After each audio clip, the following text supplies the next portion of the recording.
எங்கே பார்த்தாலும் அரசியல் அரசியல் அரசியல்.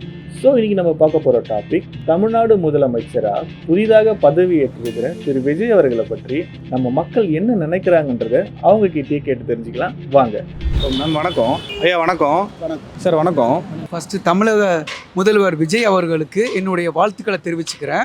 அதான் வந்திருக்கிற முதலமைச்சர் மக்கள் அதிகமாக இளைஞர்கள் எதிர்பார்க்கக்கூடிய ஒரு முதலமைச்சராக வந்திருக்கிறாரு. நிச்சயமாக அதை நம்ம வரவேற்கக்கூடிய ஒரு விஷயம். மேம் இப்போ தமிழ்நாடுக்கு புது சிஎம் வந்திருக்காங்க திரு விஜய் அவர்கள். ஸோ அவங்களுக்கு நீங்கள் என்ன சொல்ல விரும்புகிறீங்க? இல்லை, லாஸ்ட் இயர்லாம் பார்த்தீங்கன்னா நிறைய செஞ்சாங்களா என்னன்னு நம்மளுக்கு தெரியல. லாஸ்ட் இயர் அரசியலில் இப்போ நிறைய அவர் பண்ணுறேன் அப்படின்னு சொல்லிட்டு நிறைய ரூல்ஸ் எல்லாம் சொல்லியிருக்காரு. ஸோ அதெல்லாம் மக்களுக்கு கரெக்டாக போச்சுன்னா நல்லாயிருக்கும், இந்த ஆட்சி தொடரும் அப்படின்னு சொல்லிட்டு நம்ம நினைக்கிறோம்.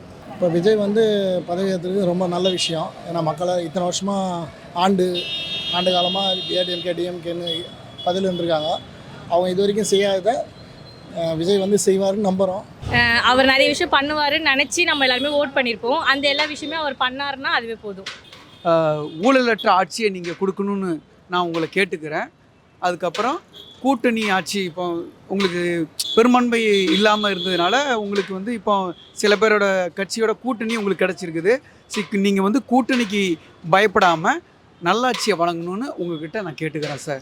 எல்லாருமே நம்பி விஜய் சார் தான் வரணும் அப்படின்னு சொல்லிட்டு ஆசைப்பட்டு ஓட்டு போட்டிருக்கோம். இந்த ஒரு 3-4 டேஸாக அவங்க பண்ணுறது எல்லாமே நல்லா இருக்குது.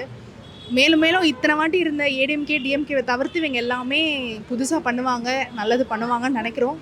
அதை இதே வேகத்தோடு அவங்க ஃபாலோ பண்ண நல்லாயிருக்கும். அவங்க ஆல்ரெடி சொல்கிறது நல்லது தான் செய்கிறாங்க. அவங்க சொல்கிறதுக்கு எதுவுமே இல்லை, அவங்க செய்கிறது நல்லது தான் செய்கிறாங்க. இப்போது கஞ்சா அது போதைப் பொருள்லாம் தடுத்துருக்காங்க, குடிக்கிற மக்கள்லாம் காப்பாற்றிருக்காங்க. 715 இடத்துல ஒயின் ஷாப் மூடியிருக்காங்க ஸ்கூல் பக்கத்துலலாம். அதுவே நல்ல விஷயம் தானே. அதுக்கப்புறம் ஒன்று ஒன்று அவங்க செய்வாங்கன்னு நம்பிக்கை இருக்குது மக்களுக்காக. ஏன்னா நிறைய பண்ணுறேன்னு சொல்லியிருக்காங்க ஸ்டூடெண்ட்ஸு, அதுக்கப்புறம் பார்த்திங்கன்னா மகளிருங்களுக்கு அப்படின்னு சொல்லிட்டு நிறைய சொல்லியிருக்காரு. ஸோ அதை அவர் செய்யணும்னு நாங்கள் எக்ஸ்பெக்ட் பண்ணுறோம் அவருக்கு. ஏன்னா ஆக்சுவலாக எப்பவுமே பழைய ஆளுங்களே ஒருத்தர் மாற்றி வந்துட்டு இருக்காங்க கட்சியில். ஒவ்வொரு புதுசாக வந்திருக்காரு இவர். ஸோ இவரை நாங்கள் ரொம்ப எக்ஸ்பெக்ட் பண்ணுறோம் ஆக்சுவலாக பண்ணுவாருன்னு. என் மனசில் என்ன தோன்றதோ அதை மட்டும் நான் சொல்கிறேன். ஸ்டேட்டினுடைய நிர்வாகம் என்றது ரெண்டாக பிரிக்கலாம். ஒன்று ஃபைனான்ஸ், ரெண்டாவது அட்மினிஸ்ட்ரேஷன். இந்த ஃபைனான்ஸுன்றது எது தெரியுமா? காசு கொடுக்குறது. என்ன காசு வேணால் இருக்கலாம். அது இலவசமாக இருக்கலாம், பேருந்தாக இருக்கலாம், உரிமை தொகையாக இருக்கலாம், என்ன இலவசமாக இருக்கலாம். இந்த இலவசம் பண்ணுறதுக்கு நமக்கு என்ன தேவை? காசு மட்டும் இருந்தால் போதும். தனியாக திறமை ஸ்கில்லு எதுவுமே தேவையில்லை. சாதாரண ஒரு காலேஜ் படிக்கிற பையன் கூட அவங்ககிட்ட ஒரு 10 லட்சம் கோடி கொடுத்தா நீங்கள் என்னென்னலாம் நினைக்கிறீங்களோ அதை பண்ணிட்டு போயிடுவான்.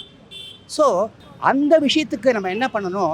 ஃபைனான்ஸை எப்படி அரேஞ்ச் பண்ணுறோம், அது எப்படி நம்ம கிடைக்க போகுது, நார்மலாக லீகலாக எப்படி கிடைக்கும்னு பார்த்தா போதும். ஃபஸ்ட்டு இந்த ஃப்ரீ பஸ்ஸு அது வேண்டாம் சார். ஏன்னா டிரான்ஸ்போர்ட்டு காலங்காலமாக நமக்கு நஷ்டத்தில் போயிட்டுருக்குது. இப்போ நீங்கள் வேறு என்ன சொல்லியிருக்கீங்கன்னா எல்லா பஸ்ஸுலையுமே ஃப்ரீன்னு சொல்லியிருக்கிறீங்க. அது வேண்டாம் சார். நீங்கள் சொல்லிட்டீங்க, இனி வேண்டான்னு சொன்னால் உங்களை ஆட்சி பண்ண விட மாட்டாங்க. இனிமேல் அடுத்த டைம் நீங்கள் தான் சிஎம் ஆகணும்னு என்னுடைய விருப்பம். ஆனால் அடுத்த டைம் இந்த மாதிரி சொல்லாதீங்க. இந்த சிலிண்ட்ரு அது எல்லாமே காலங்காலமாக அப்படி ஃப்ரீ கொடுத்து ஏமாற்றிட்டாங்க. நீங்களும் அந்த தப்பை பண்ணாதீங்க. 60-70 வருஷமாக ஆண்ட திராவிட கட்சிகளெல்லாம் அவரை அவர் எல்லாரையும் ஒதுக்கி வச்சுட்டு இன்றைக்கி தானே பல போராட்டங்களுக்கு மத்தியில் அவருக்கு பல இன்னல்களெல்லாம் கொடுத்தாங்க. அப்படி இருந்து கூட அவர் என்னன்னாக்கா ஜெயிச்சு வந்திருக்கிறாரு. அப்படின்னா என்னன்னாக்கா இந்த மக்கள் இவர்கிட்ட நிறைய எதிர்பார்ப்புகள் இருக்குது. சாதாரண மக்களுக்கு செய்ய வேண்டிய எதிர்பார்ப்புகள் இருக்குது. அது இல்லாமல் லஞ்சம் இல்லாமல் மக்கள் நல்லா சந்தோஷமாக இருந்தாங்கன்னா நல்லாயிருக்கும். ஜிஎஸ்டி தான் கொஞ்சம் நியாயமாக இருந்ததுன்னா நல்லாயிருக்கும். எல்லாருமே ஜிஎஸ்டி கட்டுவாங்க. இப்போ ஆர்டிஓக்கள்லாம் பார்த்திங்கன்னா ரொம்ப லஞ்சம் வாங்குறாங்க. அது இல்லாமல் ரிஜிஸ்டர் ஆஃபீஸில் லஞ்சம் வாங்குறாங்க. இதெல்லாம் வாங்காமல் கொஞ்சம் நல்லபடியாக இருந்ததுன்னா அடிப்பட்ட மக்கள் கொஞ்சம் நல்லா இருப்பாங்க. மற்றபடி விலைவாசி கொஞ்சம் நார்மலாக இருந்தால் கொஞ்சம் நல்லாயிருக்கும். இதில் குறிப்பாக சொல்லணும் அப்படின்னு சொன்னால் முதல்ல போதைப் பொருள் ஒழியணும். அந்த சிங்கப்பண்ணை ஸ்கீம் திட்டம் அமுல்படுத்தி பொதுமக்களுக்கு அதை அனௌன்ஸ் பண்ணுறது வரவேற்கத்தக்க ஒரு விஷயம். ரெண்டாவது, தமிழ்நாடு முழுசும் 717 மதுக்கடைகள் மூட சொல்லியிருக்கிறாரு. அது ரொம்ப ரொம்ப வரவேற்க வேண்டிய விஷயம் அது. அதனால் போக போக இன்னமும் அவர்கிட்ட நிறைய மக்கள் எதிர்பார்க்குறாங்க. அது அவர் சாதாரண விளிம்பு நிலை மக்களுக்கு தொடர்ந்து அவருடைய சேவை தேவைப்படுது. அதனால் அவருடைய இதுவை நம்ம ரொம்ப வரவேற்கிறோம். அது மனசுக்கு மகிழ்ச்சியாக இருக்குது. இன்னும் பொறுத்திருந்து பார்ப்போம். காலங்கள் இன்று இருக்குது. இன்னும் செய்கிறான்னு பார்க்கலாம். ஒபே த ரூல்ஸ் சேனலை ஃபாலோ பண்ணிக்கோங்க.